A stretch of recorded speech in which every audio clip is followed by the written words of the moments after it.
Ladies and gentlemen, it is the 10th of May, but this is not an official episode. This is like technically an in-between chapter. So this is, even though it basically doesn't count against the tally is what I'm saying. This is an episode of the Coping Hour, a call to action, as it will be referred to as. Because I have a quick question for you guys. I want to throw something out there, and then maybe I'll use sort of the back end of this to just sort of get out some thoughts that I've had while I'm on paternity leave. This is technically me live and in person. This is not pre-recorded. I mean, it's pre-recorded, but it's not so it's not a time capsule. It's not one of those episodes. I got a question for you guys. I've been looking at the episode numbers just slowly tick up. Felt like episode 30 kind of came and went. That was a big milestone for this show, but episode 50 is on the horizon. I'm a big fan of milestones. At this point, probably going to do them like every 25 in some way, kind of try to make a big deal out of it, because, you know, every time we hit one of these numbers, it means a lot to me. I'm like, wow, really doing this thing. And episode 50 is coming up. So originally I was thinking, well, by the time I come back from paternity leave, that's kind of what is so cool about episode 50. Like, that's what makes it grand. But I don't know if I'm going to be able to do that yet. I'm close to returning. There's a Woj joke in here somewhere. Like, oh, he's sources say he's close to returning, but needs some time to. You guys will work it out in the comments, I'm sure. The joke is there. I've given you the infrastructure. Now just go and really tool it out.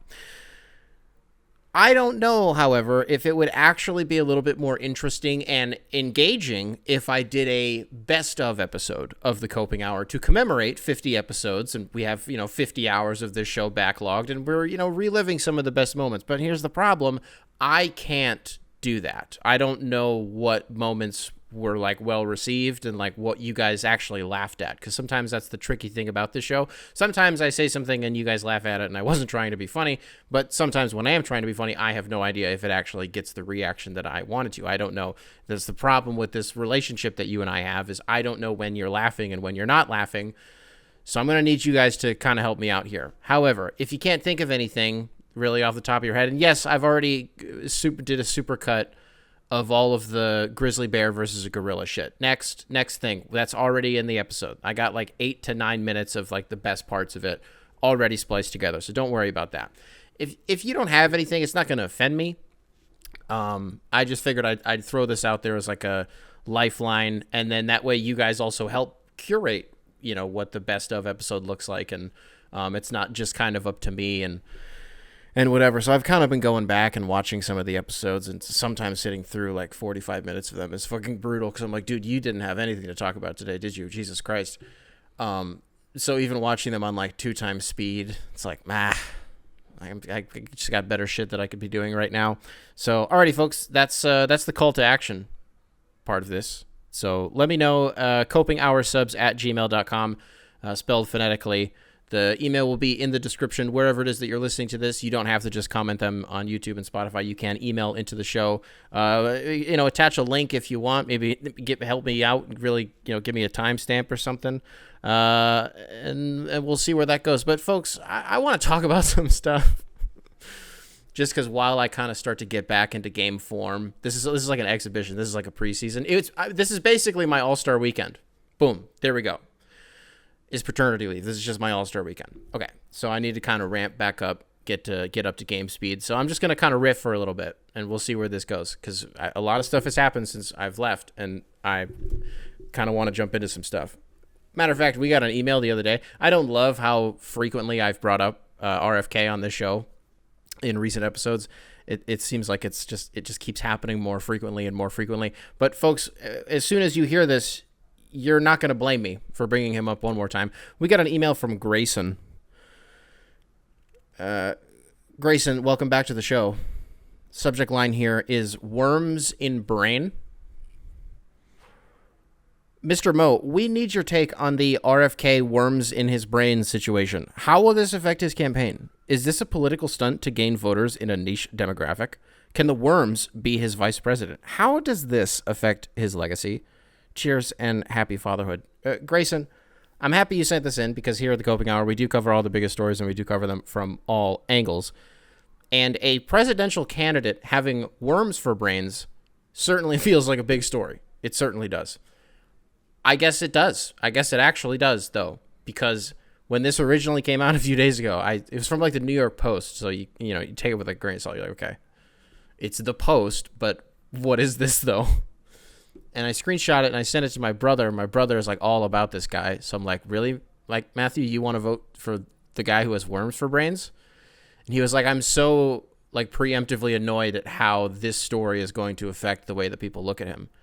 And I was like, I don't think people are going to give a shit about this story at all. Like, I think this is only funny, and in 2 days, no one's going to care about this.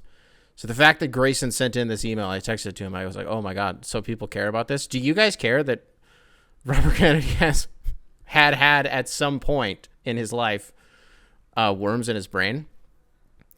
Does it make him a little bit more endearing? He really is just like one of the common folk. Like, yeah, we've all probably had a worm in our brain at some point. I don't know. I got to tell you, Joe Biden was like, he flew right past our house the other day. It's the closest we will ever be to a sitting president, like ever. And her and I had a really interesting discussion about this, actually. I'm curious to know what you guys think. So the fact that the helicopters flew literally like adjacent to our floor level and was within 150 yards of us. Like, that's how close this helicopter was. We're like, that's Joe motherfucking Biden. That's crazy. Like, it's crazy. I don't care who the president is. It wouldn't matter to me who it is, if I fuck with them or not. If I'm like within eye shot of the motherfucking president of the United States, like the leader of the free world, are you kidding me? Like, I don't like, I'll do the American exceptionalism thing all fucking day if the motherfucking president if I'm in the same room as that guy. That's just a wild feeling. So it was like, whoa, Joe Biden is right there. What else do I got, folks? I mean, the NBA playoffs are in full swing, but I got to tell you, I'm compelled by this lottery thing coming up this weekend, and I'll have a reaction. I'll have something in the chamber for that. Don't worry. I don't know what it's going to be yet, if it'll be part of the show or if it'll be maybe a standalone video is what it might end up being.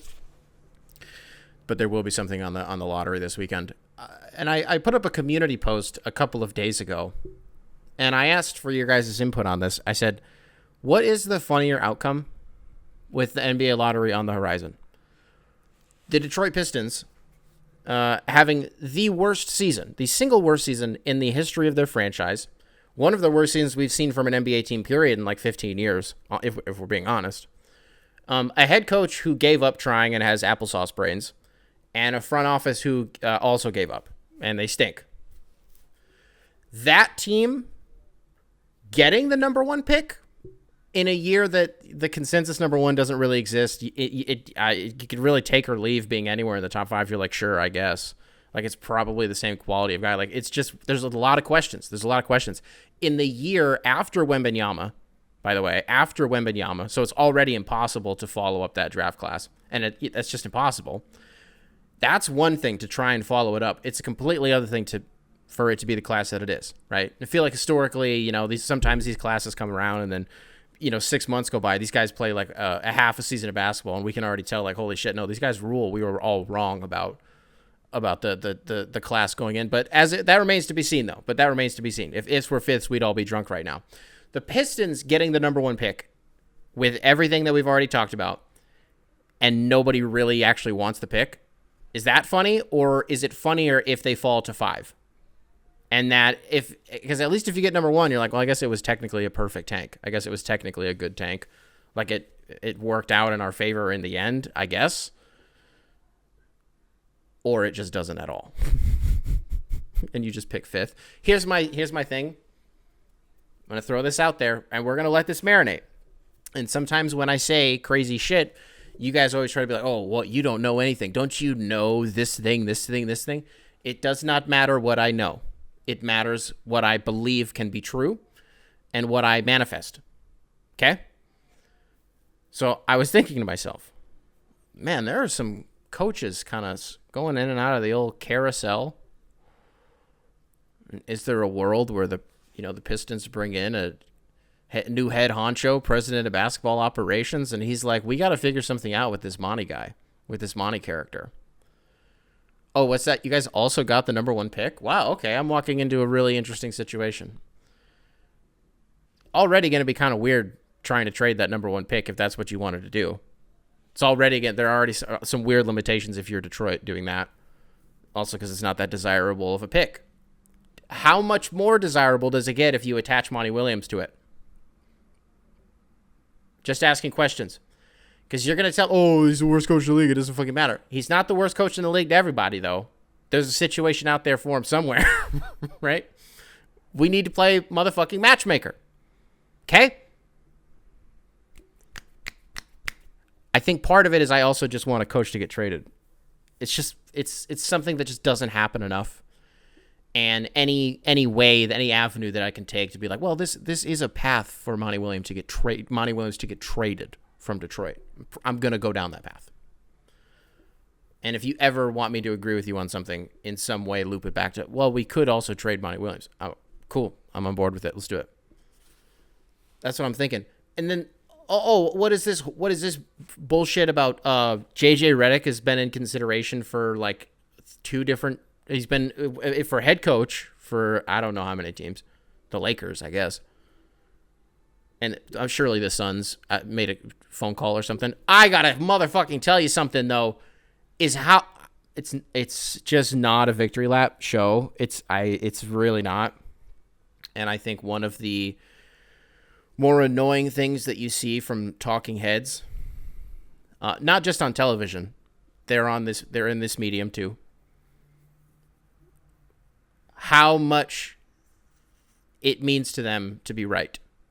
And this devolved into something way different, and I'm getting way too serious about what I'm getting so mad about. I don't even know what the fuck I was even talking about originally. Oh, about being right? Oh yeah, which I fucking was.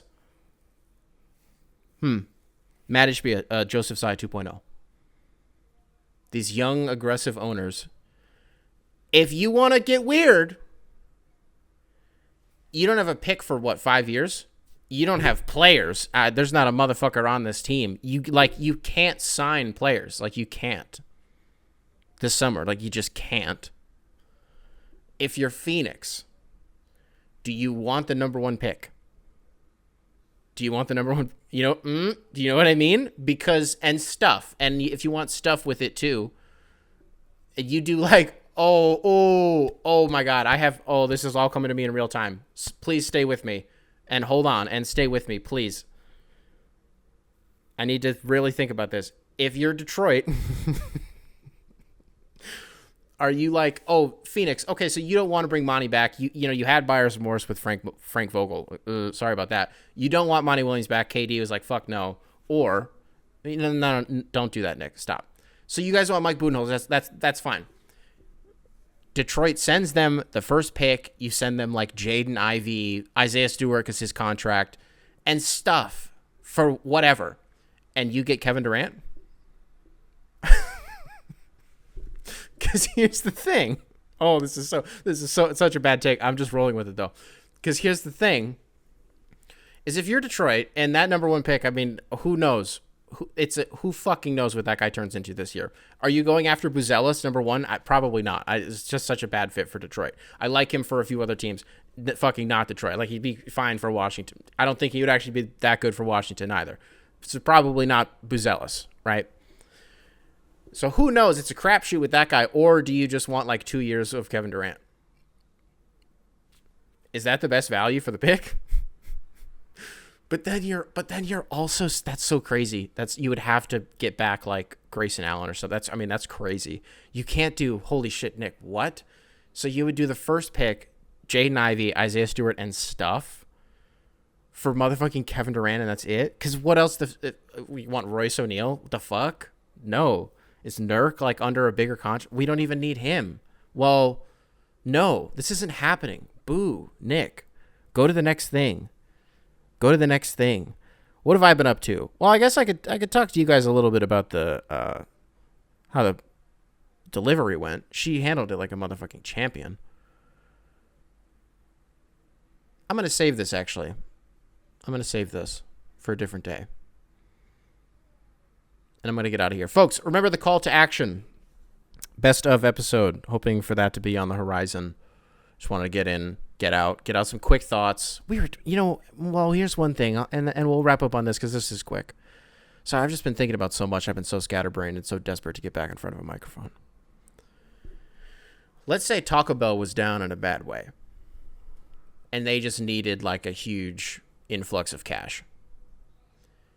And for whatever reason, They were like, the only way that we as Taco Bell as an enterprise know how to do that is we sell the recipe and the rights to Baja Blast. And now all these other fast food chains can also distribute it. And, I mean, they've already kind of distribution. I mean, it's already available in stores and gas stations, 7-Elevens, shit like that. So, but you know what I mean? You get it at, like, McDonald's and shit like that. People can, like, manufacture it on their own. What is that worth in American green USD?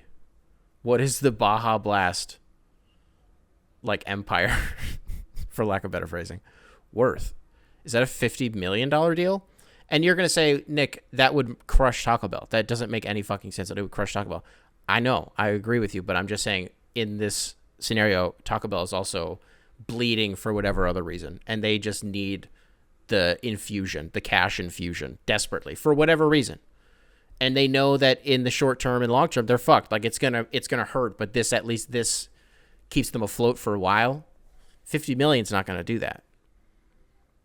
You know what I mean? What's the going rate? Like, I'm not read up on, like, how these, like, food and beverage deals, I assume they're incredibly lucrative. They have to be. It's motherfucking food and beverage. And it's Baja Blast. Like, this is like it's like what drives people to this specific restaurant. And you can get that anywhere now. You can get that motherfucking anywhere. Is that not 300 million? I mean, but why? Why not 400 at that point? What the fuck is the difference of 100 million? I have no concept of this. That's why we needed to know. We're just, like, sitting in she's, like, getting induced, and we're, like, 6 hours into it, and I'm just, like, talking to her about this. And she's like, shut the fuck up. And I'm like, okay, you're right. That was the weirdest thing I was just talking to her about this earlier. The weirdest thing is, like, I said I wasn't going to talk about it and I was going to save it, but whatever. Is for like 20 hours between when we got there and the induction started to when he was born, for like 20 hours, she to me is like my sense of, like, security and direction. It's like your parent, and I always say to people on the show, I'm like, don't let your girlfriend be don't treat her like she's your mom. But in some way I am guilty of it. Where I'm like, if she is showing signs of, like, distress and, like, not knowing what to do, it freaks me the fuck out. I'm like, if you don't know what to do, because you know everything, like, you're a genius. So when she doesn't know, I don't. So when she is, like, lethargic for 20 hours and is in the most discomfort she's ever been in, and I can't just, like, I don't know, we can't, like, do bits. It was weird. I had to chamber everything. I had to holster everything. They broke her water as Caleb Williams' name got called as the first pick in the draft. And I had an eye on both happening at the same time. The TV was on mute, of course. But that did happen simultaneously. Alrighty, folks. That was my quick little episode of the Coping Hour, a call to action. Let me know if you have any suggestions on some of your favorite moments from the show. Doesn't necessarily have to be funny. I don't know why it would be anything else. I guess one of you did suggest something about including one of the Friday Feels, like, sagas. I don't remember which one it would have been. I've kind of blocked out that whole segment as a whole. Like, I appreciated it for what it was, but I'm fucking not going back to that. Oh, I'm so sorry if you have ever thought that maybe one day he'll bring Friday Feels back. I mean, at some point, surely. At some point I will. But so happy that we don't do that anymore. Alrighty, folks. Not sure. I don't have anything else pre-recorded for, like, the show. So I don't know the next time you're going to hear from me. I don't know. But anything, even if it's something like sort of an in-between episode like this, and then we'll be back soon. We will be back soon, ladies and gentlemen. Alrighty, if you are listening to this on Spotify, be sure to rate 5 stars. If you are listening to this on YouTube, leave a like, subscribe, nice little comment for the algorithm. And I will catch you guys computers now have in the primary next one. control. Beautiful. Primary control. Beautiful. Primary control. Beautiful. Primary control. Beautiful.